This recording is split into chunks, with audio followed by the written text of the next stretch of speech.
Good evening class 8. So today we are going to start a new topic, that is need of standard units of measurement.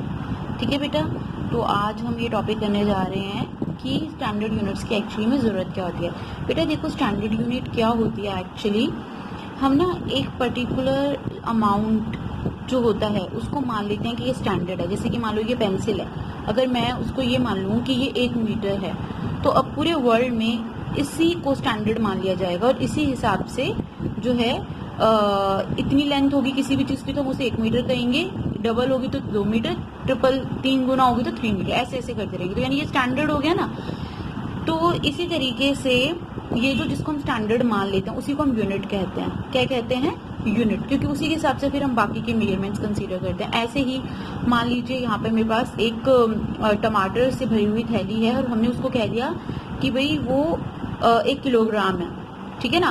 तो अब अगर वो इतने 1 kilogram है तो अब उसी भार से अगर डबल होगा तो 2 किलोग्राम होगा, ट्रिपल होगा 3 ग्राम, ऐसे ऐसे चलता रहेगा। तो एक जो बेसिक यूनिट है उसको हम स्टैंडर्ड मान के चलते हैं। तो all measurements are made by exact comparison with the standard of the same kind. Each accepted standard of measurement is called a unit. तो वो जो हर एक एक्सेप्टेड स्टैंडर्ड ऑफ मेजरमेंट होता है स्टैंडर्ड, उसे यूनिट कह देते हैं। Quite often the same quantity can be described in terms of more than one kind of unit. कई बार सेम क्वांटिटी जो है हम उसे एक से ज्यादा यूनिट से भी डिस्क्राइब करते हैं। जैसे कि मान लीजिए अभी मैंने आपको बोला मेरे पास 1 किलो टमाटर है और उन 1 किलो टमाटर में टोटल 12 टमाटर हैं, ठीक है ना। तो अब मैं कह सकती हूँ कि ये 1 दर्जन टमाटर हैं। क्यों? क्योंकि उनका में टोटल नंबर ऑफ टमाटोज कितने हैं? 12 हैं, 12 टमाटोज हैं, राइट। लेकिन उसका वेट तो 1 किलोग्राम है ना। तो एक ही चीज को हमने क्या किया, 2 अलग अलग यूनिट्स जो है उनसे डिस्क्राइब किया, ठीक है बेटा। ऐसे ही 1 किलोग्राम जो होते हैं उसमें कितने ग्राम होते हैं? 1000 ग्राम्स होते हैं। कितने ग्राम होते हैं? 1000 ग्राम्स होते हैं। तो हम ये भी कह सकते हैं कि ये 1000 ग्राम टमाटो है। तो एक ही क्वांटिटी को हम डिफरेंट यूनिट से भी डिस्क्राइब कर देते हैं, ठीक है। ऐसे ही हम 1 लीटर जो दूध होता है, राइट, हम कह देते हैं कि वो 1 किलोग्राम है, ठीक है। समझ गए बच्चे? तो हम एक ही चीज को डिफरेंट यूनिट से भी डिस्क्राइब कर सकते हैं। ओके बच्चे, अब हम एग्जाम्पल देख सकते हैं। एंशियंट पीपल, पुराने जमाने में लोग बेटा क्या करते थे?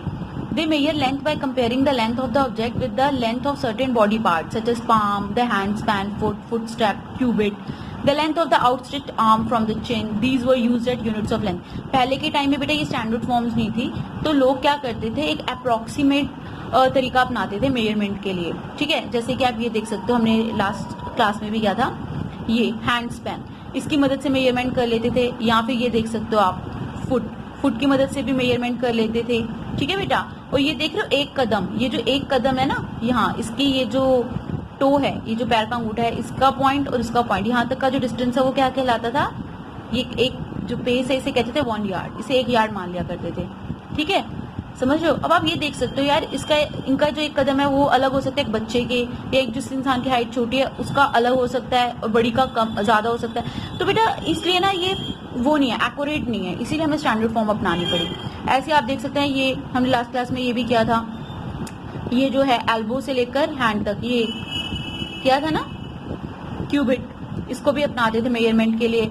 फिर यहाँ पर आप देख सकते हैं ये जो हैंड है, ये आप मान लीजिए ये एक हैंड है, यहाँ से लेकर यहाँ तक दूसरे हैंड तक का ये जो डिस्टेंस है इसे फेरम कहते हैं। क्या? फेरम। तो इस तरीके से भी मेजरमेंट करते थे डिस्टेंस की, ठीक है बेटा। तो लेकिन वही रीजन एक्सेप्टेबल इसीलिए नहीं था क्योंकि वो अप्रोक्सीमेट था, फिक्स नहीं था। अब हम आगे बढ़ते हैं। But such units of measurements were not reliable. जो ऐसे यूनिट्स ऑफ मेजरमेंट है इन पे हम भरोसा नहीं कर सकते थे, because they varied from person to person, क्योंकि पर्सन टू पर्सन वेरी करती थी। जिसकी हाइट छोटी है उसका अलग, जिसकी लंबी है उसकी अलग, जो मोटा है उसकी अलग, जो पतला है उसका अलग, राइट। इसलिए हमें ये एक्सेप्टेबल नहीं थी। फ्रॉम प्लेस टू प्लेस, जगह से जगह, अगर हम एक जगह से दूसरी जगह जाएंगे तो वो भी हमें डिफरेंट जो है दिखाई देंगी।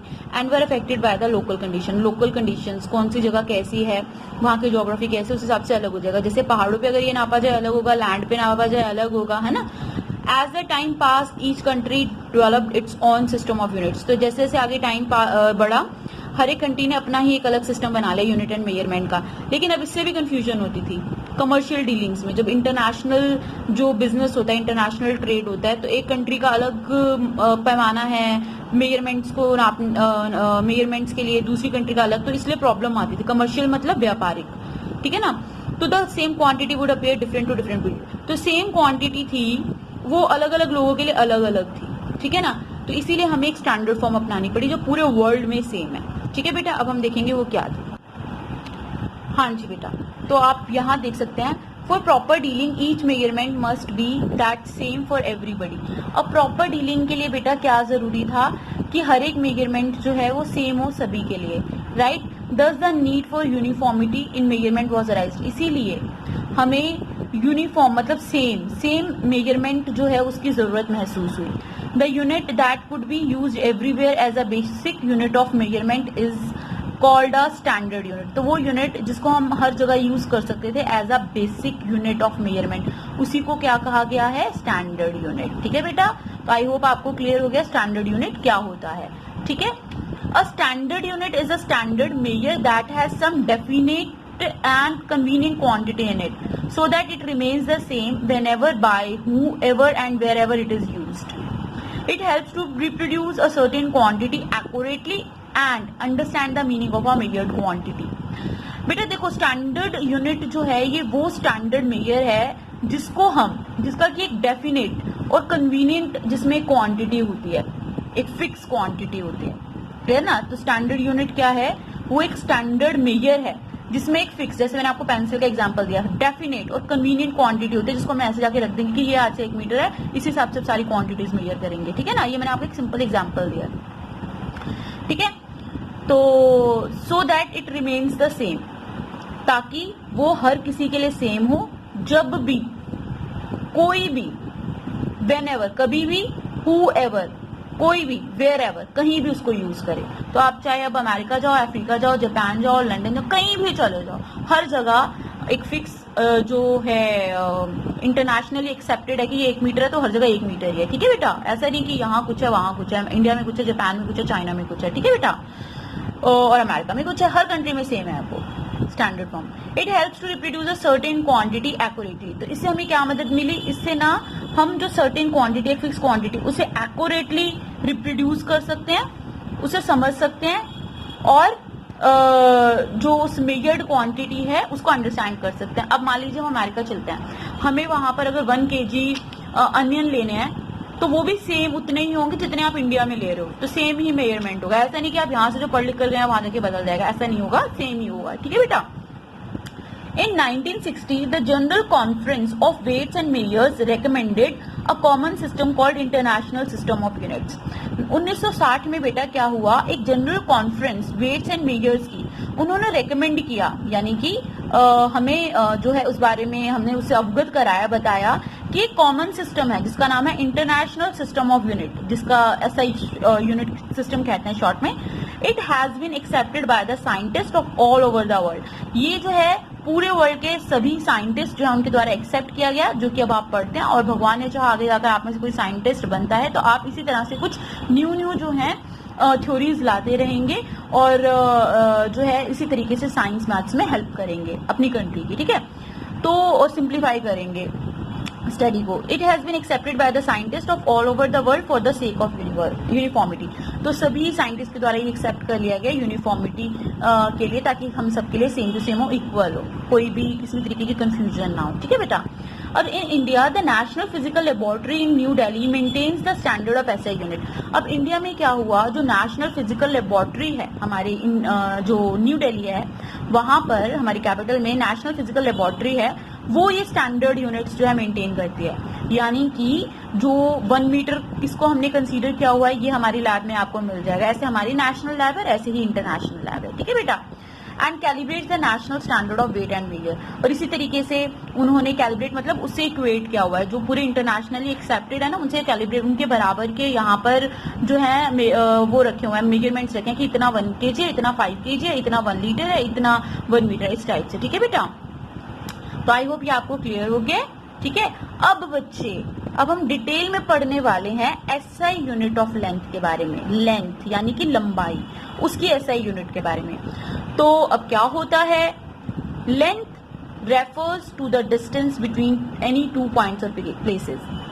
लेंथ क्या है बच्चों, लेंथ का मतलब क्या होता है, मैं इस बुक की लेंथ की बात करूं कि इस बुक की क्या लेंथ है, तो आप क्या कहेंगे, यहां से लेकर यहां तक जो है, इस पॉइंट तक, ये क्या है, देखिए यहाँ से यहाँ तक क्या है, ये लेंथ है राइट बुक की, राइट। तो इसी तरीके से डिस्टेंस क्या जो लेंथ है वो क्या है, 2 पॉइंट्स जो हैं बेटा, राइट। लेंथ क्या है, जो 2 पॉइंट्स हैं उनके बीच का distance.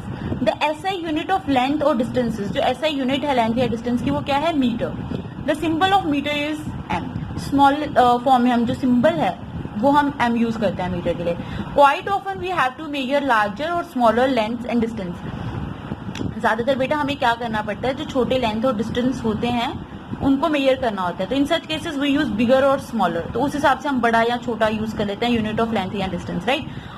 Are you getting my point. Quite often ज्यादातर हमें मेजर करने पड़ता है बड़े बड़े डिस्टेंस। अब मुझे यहाँ से लेकर आगरा तक का डिस्टेंस देखना है तो उसके लिए ऑब्वियसली मेरे पास ज्यादा मतलब ज्यादा मीटर्स होंगे, तो उसको शॉर्ट में करने के लिए हमारे पास एक न्यू यूनिट है, राइट। तो इस तरीके से हम बिगर या स्मॉलर यूनिट्स को यूज करते हैं, ठीक है बेटा। तो अब लार्जर लेंथ के लिए बेटा क्या है, जैसे कि मैंने आपको बताया लंबे लंबे डिस्टेंस के लिए, जैसे कि दिल्ली से आगरा का डिस्टेंस, रोड का लेंथ चाहिए तो हमें distance between 2 cities, the unit kilometre. तो लंबे डिस्टेंस के लिए हमने क्या यूज करना शुरू किया, किलोमीटर। क्या यूज करना शुरू किया बेटा, किलोमीटर, ठीक है। अब आपको पता है 1 किलोमीटर में कितने मीटर्स होते हैं, यानी कि जब 1000 मीटर्स होंगे, ठीक है, 1000 मीटर्स होंगे तो 1 किलोमीटर माना जाएगा। क्लियर है ये नहीं, ठीक है। तो 1000 मीटर हमें इतने बड़े बड़े डिजिट्स लिखने की जरूरत नहीं, इतने बड़े बड़े नंबर्स लिखने की जरूरत नहीं है। 1000 अगर मीटर्स हैं तो इसका मतलब क्या है, 1 किलोमीटर है, ठीक है बेटा। आई होप आपको ये क्लियर हो गया है, ठीक है। अब for smaller length the unit decimetre, छोटे छोटे डिस्टेंस होते हैं ना, जैसे कि बैक्टीरिया का क्या साइज है, बीज जो है सीड का क्या साइज है, राइट। हमें एक छोटी सी लाइन ड्रॉ करनी है ना, तो उनके लिए स्मॉलर यूनिट्स है, डेसीमीटर जिसे हम शॉर्ट में डीएम से दिखाते हैं, सेंटीमीटर जिसे हम शॉर्ट में सीएम से दिखाते हैं, ठीक है।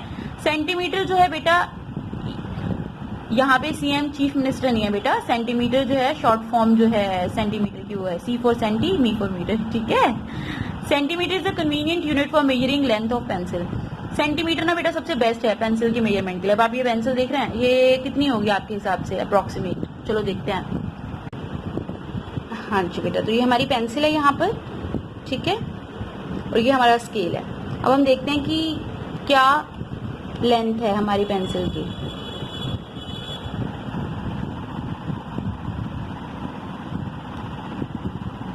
तो 15 सेंटीमीटर से भी ज्यादा है, राइट। तो ये हमने मार्क कर लिया, राइट, यहाँ तक। यहाँ पे आपको दिख नहीं रहा होगा ना, मैं आपको प्लेन पे दिखाऊंगा। ये बुक ले लेते हैं हम, इसके ऊपर रखते हैं पेंसिल को और फिर देखते हैं क्लियरली, ठीक है। ये हमने इस येलो कलर पे रख दिया है और यहाँ आप देखिए, ये ध्यान में रखना जरूरी है बेटा आपको कि ये जो पॉइंट है ना, स्टार्टिंग पॉइंट, ये स्टार्टिंग पॉइंट को टच करे, ठीक है। और ये वाला जो पॉइंट है ना, ये वाला जो पॉइंट है आखिरी 15, ये भी उसको टच करे, ठीक है। तो ये जो है हमने देखा, हमें यहाँ से पेंसिल की ट्रांसपेरेंसी जो है ना जहाँ पर, वहां से नहीं देखना, हमें ये जो ब्लैक मार्क है ना यहाँ से देखना है और यहीं पे रखना है। तो ये आप देख सकते हैं 15, यानी यहाँ तक तो 15 है, ये जो पॉइंट है यहाँ तक तो 15 था, यानी आगे देखिए जरा, 15 के बाद 1 सेंटीमीटर और एक्स्ट्रा है, राइट, 1 सेंटीमीटर और एक्स्ट्रा था। हाँ जी, अब हम देखेंगे correct measurement of length, length की correct measurement. Accurate measurement of any object is very essential. एकदम सही मेजरमेंट किसी भी ऑब्जेक्ट की बहुत जरूरी होती है। You can imagine what would happen if your tailor does not make accurate measurements. आप ये सोच के भी यू कांट इमेजिन क्या होगा अगर टेलर आके एक्यूरेट मेजरमेंट ना ले, तो क्या होगा, कपड़े कभी टाइट होंगे, कभी खुले होंगे, राइट, फिक्स अच्छे ना फिट नहीं होंगे आपको। To make accurate measurement we need a proper measuring device, और अगर हमें प्रॉपर मेजरमेंट लेनी है तो हमारे पास वो डिवाइस भी होनी चाहिए मेजर करने के लिए, राइट। अब आपको कपड़े सिलाने के लिए अगर देने जाने हैं तो टेलर आपका स्केल से तो मेजरमेंट ले नहीं सकता, तो वो क्या रखता है अपने पास, इंची टेप। क्या रखता है, इंची tape. Wait I will show you. हाँ जी, देखिए guys, this is the measuring tape. ये क्या है, मेजरिंग टेप। आप देख सकते हो ये आपने टेलर्स के पास देखी होगी वो मेजरमेंट के लिए यूज करते हैं, राइट। इसमें आप देख रहे हो काफी लंबी होती है ये, राइट। ये एक तरफ सेंटीमीटर्स में इसमें मेजरमेंट शो की जाती है, एक तरफ सेंटीमीटर में शो की जाती है, ये सेंटीमीटर वाला है, और एक तरफ किस में शो की जाती है बताइए, सॉरी, एक तरफ सेंटीमीटर में शो की जाती है और एक तरफ इंचेस में शो की जाती है, ठीक है, ठीक है। और ये वाला जो पार्ट होता है इसका, ये इंचेस वाला होता है, right. So this is inch side and this is centimetre side, right. तो 1 इंच में टोटल 2.5 सेंटीमीटर होता है, ठीक है बेटा। तो इस तरीके से हम देखते हैं कि जो टेलर्स हैं वो इन इंची टेप्स का यूज करते हैं मेजरमेंट के लिए, ठीक है, ओके। अब हम आगे बढ़ते हैं। To make accurate measurement we need a proper measuring device. इस तरीके से टेलर्स की डिवाइस ये इंच टेप होती है। The choice of the measuring device depends on the size and shape of the object and the degree of accuracy rate. अब जो measuring device है वो किस पे डिपेंड करती है, साइज के ऊपर और शेप के ऊपर, उस ऑब्जेक्ट की, राइट, और डिग्री ऑफ एक्यूरेसी के ऊपर जिसकी हमें जरूरत है। अब आपने लेबर है उसके पास भी देखा होगा इंची टेप, राइट, जिससे वो मेजरमेंट करते हैं, right. I will show. So guys, इस तरीके की डिवाइस होती है जो कि लेबर के द्वारा यूज की जाती है मेजरमेंट के लिए। इसमें काफी लंबा स्केल होता है, right. I will show you. Yes, आप देख सकते हैं उसमें से हमने इतना बड़ा जो स्केल है वो निकाला है, ये काफी बड़ा होता है। तो इस तरीके से हम इनको यूज करते हैं मेजरमेंट के लिए। ये एक बिल्डिंग वगैरह बनानी हो उसके लिए मेजरमेंट के लिए यूज होता है। तो जो भी हमारा पर्पस होता है उसी के अकॉर्डिंग जो है ना बेटा हमें डिवाइस का यूज करना होता है, ठीक है। तो मैंने आपको दिखाया टेलर्स जो उनकी डिवाइस अलग है, बच्चों को मेजरमेंट के लिए स्केल चाहिए होता है, उसकी डिवाइस वो उसके लिए स्केल अलग है मेजरमेंट के लिए। और जो ये है लेबर है, जो कॉन्ट्रैक्टर्स होता है बिल्डिंग्स बनाते हैं, उनके लिए जो मेजरिंग टेप है वो अलग है, राइट। तो इससे उन्हें हेल्प होती है मेजरमेंट में। कुछ भी बनाना है उसके लिए मेजरमेंट की ज़रूरत पड़ती है। दीवार कितनी लंबी होगी, कितनी छोटी होगी, विंडो कहाँ लगानी है, डोर कहाँ लगाना है, ठीक है। Some commonly use length measuring devices are. अब जो कॉमनली हम यूज़ करते हैं लेंथ मेजरिंग डिवाइसेज, वो सबसे पहले क्या रहती है, रूलर, क्योंकि हम स्कूल टाइम में सबसे पहले सीखते हैं रूलर, यानी कि स्केल को यूज़ करना। Use for measuring straight objects, तो जैसे कि मैंने आपको दिखाया था, ये है वो स्केल जो कि आप यूज़ करते हैं। इसके इस साइड, ये वाली जो साइड है ना बेटा, ये आपको सेंटीमीटर शो करती है, और ये वाली ऑपोजिट साइड है, ये आपको इंचेस शो करती है। क्या शो करती है, इंचेस, ठीक है, ओके। तो आई होप आपको स्केल का तो यूज समझ आ गया, राइट। तो अब हम आगे बढ़ते हैं। तो मैंने आपको यूज करना बताया था स्केल कैसे यूज करते हैं। स्केल का ये जो ऊपर वाला पोर्शन है ये क्या शो कर रहा है, सेंटीमीटर, और ये वाला क्या शो कर रहा है बेटा, सेंटीमीटर, और ये वाला क्या शो कर रहा है, इंचेस। और मैंने आपको बताया था 1 इंच जो है उसमें कितने सेंटीमीटर, 2.5 सेंटीमीटर है अप्रॉक्सीमेट, ठीक है। तो इस तरीके से ये 2 स्केल्स शो हो जाते हैं ये आपके रूलर में। अब है मेजरिंग टेप, यो यूज की जाती है curved as well as straight objects के लिए भी, कर्व्ड के लिए भी। मेजरिंग टेप को हम यूज करते हैं ट्री की गर्थ का मतलब होता है बेटा मोटाई। जो ट्री होता है उसका जो स्टेम होता है मोटा होता है ना, तो उसको मेजर करने के लिए यूज की जाती है मेजरिंग टेप। गर्थ मतलब वो मोटाई होती है स्टेम की, तना जो होता है ना पेड़ का, उसकी। और the chest of a person, और अगर किसी पर्सन की चेस्ट मेजर करनी है उसके लिए भी। अभी मैंने आपको जो दोनों टेप्स दिखाई थी, ये वाली भी, इसको भी हम यूज कर सकते हैं। अगर हमें कोई कर्व चीजें जो हैं जिनमें मोड़ है, कर्वेशियस चीजें, उनके मेजरमेंट करनी है तो उसके लिए भी ये यूज कर सकते हैं, राइट। इसी तरीके से इसका भी, कोई खंबा है, कोई है, पेड़ है, किसी की भी मेजरमेंट करनी है उसके लिए इसको यूज कर सकते हैं। क्यों, क्योंकि आप देख सकते हैं इसको मोड़ा भी जा सकता है, राइट। ये देखो, इसको मैं आपको दिखाती हूँ। इसको इस तरीके से है ये, और ये इस तरीके से मुड़ भी जाती है, राइट। ऐसे करके ये मुड़ भी जाती है, ऐसे, ठीक है। ये इस तरीके से लंबी है और इस तरीके से इसको मोड़ा भी जा सकता है। ऐसे जो है ये मुड़ भी जाती है इस तरीके से, राइट। तो इस तरीके से ये मुड़ जाती है, लेकिन स्केल तो नहीं है ना। क्या हम स्केल को मोड़ सकते हैं? ये तो प्लास्टिक का है, ये तो टूट जाएगा, है ना। तो इस तरीके से जो मेजरिंग टेप है उनका यूज़ किया जाता है मेजरमेंट के लिए। ठीक है बेटा, अब हम देखते हैं आगे। Measuring length of a table with measuring tape, ये जो मैंने आपको दिखाई टेप, उससे ये टेबल मेजर किया जा रहा है। Metre scale is use for measuring the side of a box, अगर हमें किसी बॉक्स की लेंथ मेजर करनी है तो उसके लिए हम आपका जो स्केल है, रूलर, उसको यूज़ कर लेते हैं। और tailor measures coat length with a measuring tape, जो टेलर है वो मेजरिंग टेप से कोट की लेंथ मेजर कर रहा है। ठीक है, तो इसका यूज़ हो रहा है इसे मेजर करने के लिए, इसका यूज़ हो रहा है इसे मेजर करने के लिए, और इसका यूज़ हो रहा है इसे मेजर करने के लिए। ठीक है, तो आपने देखा तीनों तरह के स्केल्स, राइट। अब हम आगे बढ़ते हैं।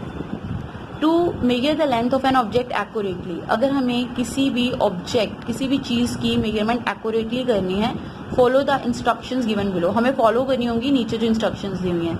The scale should be placed along the length to be measured, it should be placed very close to the object to be measured. देखो बेटा, हमें स्केल को बिल्कुल, जिस भी चीज़ को हमें मेजर करना है, जिसकी भी लेंथ को, उसके बिल्कुल क्लोज रखना होगा और बिल्कुल उसी के अलोंग रखना होगा। जैसे कि ये पेंसिल है, अगर मुझे इसे मेजर करना है तो जो स्केल है वो बिल्कुल क्या होगा, उसके अलोंग होगा, बिल्कुल उसके साथ, इस तरीके से, राइट, उसको टच करता होगा, उसके along through out the length, right. इस तरीके से नहीं होगा टेढ़ा मेढ़ा। ठीक है, बिल्कुल straight. Do not start measurement from the broken और damaged end of the scale, if the zero end of the scale is broken, start measurement from some other mark of the scale, then the actual length of the object is equal to the difference between the readings of the 2 point.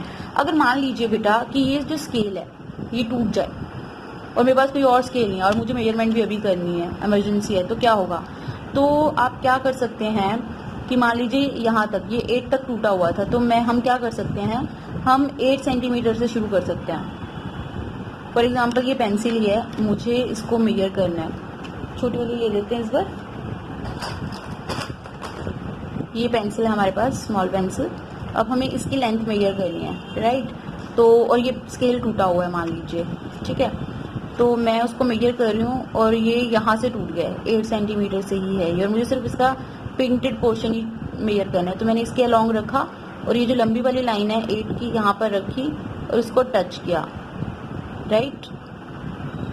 आप देख रहे हैं 8 से लेकर 15 तक, यहाँ तक है ये, तो कितना हो गया, 8, 9, 10, 11, 1, 2, 3, 4, 5, 6, 7 सेंटीमीटर से थोड़ा सा ज़्यादा है ये, क्लियर है या नहीं? तो इस तरीके से आप निकाल सकते हैं अगर टूटा हुआ है स्केल, राइट। समझ आ गया बेटा? आई होप आपको क्लियर हो गया होगा, ठीक है, कि जो स्टार्टिंग पॉइंट है 8, उसमें से 15 में से 8 माइनस कर देंगे, जो आएगा that is the answer, right. आगे हम देखते हैं, डू नॉट स्टार्ट, तो हमारे पास अप्रॉक्सीमेट आंसर आ जाएगा ऐसे। अब हम क्या करेंगे, वैसे कोशिश करनी चाहिए हम ब्रोकन पार्ट ना यूज़ करें, बिल्कुल ठीक पार्ट यूज़ करें चेक करने के लिए मेजरमेंट। तो ये जो तरीका है आप देख रहे हैं मेजरमेंट का, दिस इज रॉन्ग। जो पॉइंट है स्टार्टिंग से हमें मेजरमेंट करनी होती है, ये देख रहे हैं ये करेक्ट पोर्शन है। अगर मान लीजिए यहाँ से जो स्केल टूटा हुआ था ये क्लियर नहीं दिख रही है, 0 रीडिंग, तो अब हम मेजरमेंट करेंगे ना, हमारा सही रीडिंग नहीं आएगी। तो अगर टूटा है तो कोई बात नहीं, आप जहाँ से ठीक है वहाँ से मेजर कीजिए। अब यहाँ से कीजिए तो आप ये देख रहे हैं ये कितना है, ये एंड पॉइंट 2 है, स्टार्टिंग पॉइंट 1 है, तो 2 में से 1 माइनस कर दीजिए, 1 इंच का है, ये इंच से मेजर करें इसलिए हम इंचेस में देख रहे हैं, ठीक है बेटा। अब हम आगे देखते हैं, B, keep the eye in line with the point of measurement. If the eye is not in line with the point of measurement, the measured length will be either shorter or longer than the actual length. आपको जो अपनी eyes है ना वो line में रखनी है जहाँ से आपने मेजर करना है। अगर आई जो है लाइन में नहीं है with the point of measurement, जो मेजर लेंथ है वो यहाँ तो छोटी हो जाएगी या लॉन्गर हो जाएगी एक्चुअल लेंथ से, ठीक है ना। तो आप ये देख सकते हैं यहाँ पर भी एक पेन है, उसको मेजर करते हुए दिखा रहे हैं। अब आप कहाँ से देख रहे हैं, यहाँ से देख रहे हैं तो आपको कुछ और दिखेगा, यहाँ से देख रहे हैं तो कुछ और पॉइंट दिखेगा, यहाँ से देखेंगे एकदम स्ट्रेट तो आपको एग्जैक्ट 14 नजर आ रहा है, क्लियर है या नहीं? तो आप एकदम ऊपर इस तरीके से सामने से देखेंगे, ये नहीं इधर उधर से। अगर इधर गलत एंगल से देखेंगे तो आंसर ठीक नहीं आएगा, ठीक है बेटा। तो आपने देखा मेजरमेंट के लिए 3 पॉइंट जरूरी हैं। पहला, जो ऑब्जेक्ट है वो बिल्कुल स्केल के साथ जो है उसके साथ टच में होना चाहिए और उसी के अलोंग होना चाहिए बिल्कुल उसके। और अगर मान लीजिए 0 एंड नहीं दिख रहा है, कटा हुआ है, यहाँ पे टूटा हुआ है, तो आप जो सही है वहाँ से मेजर कीजिए और उस हिसाब से जो है वैल्यू फाइंड कीजिए। अब यहाँ पर है तो एंगल से देखना ज़रूरी है, नहीं तो तब भी मेजरमेंट सही नहीं आएगी। ठीक है बेटा, आई होप आपको ये क्लियर हो गया होगा। अब हम आगे बढ़ते हैं। This can be understood through the following activity. अभी एक्टिविटी है, कुछ एक्टिविटीज अभी मैंने आपको करके दिखाई है प्रैक्टिकली। यहाँ पर अभी एक्टिविटी आपको करनी है खुद। To observe the error in measurement while measuring the height of a person. मान लीजिए हमारा क्या टारगेट है कि हमें हाइट मेजर करनी है एक पर्सन की, राइट। तो उसके लिए क्या प्रोसीजर है, ask your classmate to stand his back against a wall, कि वो सीधा खड़ा हो जाए दीवार के साथ। Make a mark on the wall exactly above his और हर हेड। अब उसके सिर जो है, उसका जो हेड है उसके एकदम सामने मार्क कर लीजिए। Measure the activity first by using hand span. पहले उसका लेंथ मेजर कीजिए हैंड स्पैन की मदद से, इस तरीके से, राइट। और उसके बाद मेजरिंग टेप से, आप किसी भी मेजरिंग टेप का यूज कर सकते हैं, इसका भी यूज कर सकते हैं, इसका भी यूज कर सकते हैं, ठीक है। आप मेजर कर लीजिए। Repeat the activity with some other students and record your observation in the following table. अब आप अपनी अपनी ऑब्जर्वेशन लिखिए। हाइट जो आपने मेजर की, राइट, उस स्टूडेंट का नाम लिखिए। हैंड स्पैन से तो क्या आई, सेंटीमीटर में की तो क्या आई, फिर दूसरे का, तीसरे का, मतलब आपने की तो ये आई, फिर दूसरे फ्रेंड ने की तो ये मेजरमेंट आई, तीसरे फ्रेंड ने की तो ये आई। बच्चा एक ही खड़ा है, ये वो बच्चा है और उसकी मेजरमेंट पहले एक बच्चे ने कर ली, मान लीजिए ए ने, फिर बी ने, फिर सी ने, फिर डी ने, ये चारों ने की। अब आप देखेंगे चारों की वैल्यू अलग अलग आएगी, राइट। तो if you study the above table carefully, अब आप इस केयरफुली को टेबल को केयरफुली देखेंगे तो क्योंकि चारों बच्चों का हैंड स्पैन अलग अलग होगा, किसी का छोटा किसी का बड़ा, तो रिजल्ट जो होगा वो अलग अलग आएगा, वेरी करेगा। तो रिजल्ट इन बोथ कॉलम्स में very slightly vary for each student. This may be due to the varying size of student hand span. तो हर बच्चे का हैंड स्पैन अलग अलग होगा, तो इसलिए ये होगा फॉर फर्स्ट कॉलम। अब जो एरर है ना सेकेंड कॉलम में, वो जो है वो थोड़ी कम होनी चाहिए क्योंकि आप उसके लिए स्केल का यूज करेंगे, ठीक है, इसलिए उसमें एरर आने के चांसेस हैं। अब है measuring the length of a curve line. अब हम अगर कर्व लाइन की मेजरमेंट हमें करनी हो तो हम कैसे करेंगे। बेटा कर्व लाइन मैंने बताया जिस तरीके से, जैसे मान लीजिए ये आप देख रहे हो, ये इस तरीके से लाइन है कर्व, इसकी कैसे मेजरमेंट करेंगे। तो इसके लिए हम क्या करेंगे, हम एक धागा ले लेंगे, राइट। देखिए ये हमारे पास एक स्ट्रिंग है, राइट। तो हम उसको उसी के अलोंग, जैसे ये स्ट्रिंग है, इसको इसी के अलोंग बिल्कुल ओवरलैप कर देंगे। ये देखिए हम इसे यहाँ थोड़ा सा बड़ा बना लेते हैं। ये मैंने यहाँ पर इस तरीके से एक कर्व लाइन ड्रॉ कर लिया। मुझे इसकी मेजरमेंट करनी है तो मैं क्या करूँगी, मैंने एक स्ट्रिंग ले ली, ठीक है। अब मैंने उसको क्या किया, यहाँ पर इस तरीके से इसके ऊपर ओवरलैप कर देना है। हाँ बेटा आप देख रहे हो, ये जो हमारे पास डायग्राम था उसके ऊपर हमने इसको बिल्कुल इस तरीके से ओवरलैप कर देना है। फिर स्टार्टिंग पॉइंट देखना है इस कॉर्ड का, ठीक है, और एंड पॉइंट देखना है, और फिर इसको खोलकर जो आपका स्केल है उसके पास ले जाना है और फिर उसको इस तरीके से मेजर कर लेना है कि ये एंड पॉइंट था उसका और ये स्टार्टिंग पॉइंट था और ये एंड पॉइंट था, तो कितने सेंटीमीटर की हुई। तो इस तरीके से आप कर्व लाइन जो है उसको भी मेजर कर सकते हैं with the help of scale, ठीक है बेटा। तो यही एक्टिविटी आपको करनी है। The length of a curve line can not be measured with the help of metre scale. हम मीटर स्केल से तो कर नहीं सकते, वो टूट जाएगा। This is because metre scale is straight, वो स्ट्रेट होता है, कैन नॉट बी बेंड, उसे झुका नहीं सकते along with curve line. The length of the curve line can be measured on a sheet using a thread. हम thread का use करके उसे मेजर कर सकते हैं। तो हमारी एक्टिविटी है to measure the length of a curve line using a thread. Thread का यूज करके कर्व लाइन को मेजर करना। तो इसके लिए हमें मटेरियल क्या चाहिए, शीट ऑफ पेपर चाहिए जिसपे कि हम कर्व लाइन जो है वो ड्रॉ कर सके, जैसे कि मैंने यहाँ भी ड्रॉ की थी, और एक थ्रेड चाहिए, जैसे कि मैंने भी आपको एक स्ट्रिंग दिखाई, धागा टाइप सा एक मेरे पास था। प्रोसीजर क्या है, हमने सबसे पहले क्या किया, प्लेस किया पेपर को उस कर्व लाइन के ऊपर अच्छी तरह स्मूथ सरफेस पे, एक शार्प में मार्क बना दिया पेन से उसके स्टार्टिंग पॉइंट और एंड पॉइंट पर, ठीक है। Place a small portion of the thread along the line keeping it touch with the help of your thumb. और जैसे मैंने पकड़ के रखा था ऐसे पकड़ के रखा, आप किसी की हेल्प भी ले सकते हैं। मूव योर फिंगर और thumb from the position A to the position A dash. अब अपना इस तरीके से आप जब उसको पकड़ के रखेंगे, repeat the same for the next portion of the curve line till the other and point. तो फिर आप इसी तरीके से ऐसे करके पकड़ के रखेंगे, बी पॉइंट तक ले जाएंगे थ्रेड को और फिर उतार कर जैसे मैंने स्केल पे मेजर किया था मेजर कर लेंगे। Put a mark on the thread against the other end of the curve line point B. ऐसी बिल्कुल सेम प्रोसेस है। Now stretch the thread along a metre scale and measure the length between the two marks. This is equal to the length of curve line. तो फिर आप यहाँ पे रखेंगे A point starting point को string की और B पॉइंट, और फिर इस तरीके से मेजर कर लेंगे कि क्या लेंथ है उसकी थ्रेड की, ठीक है। आई होप आपको बेटा ये क्लियर हो गया है। अब नेक्स्ट वीडियो तक इंतज़ार करें, उसमें जो है ये चैप्टर पूरा कंप्लीट हो जाएगा पार्ट 4 के लिए। और कोई डाउट हुआ तो प्लीज़ मुझसे पूछ लें। Till then take care, bye bye, stay blessed, stay healthy.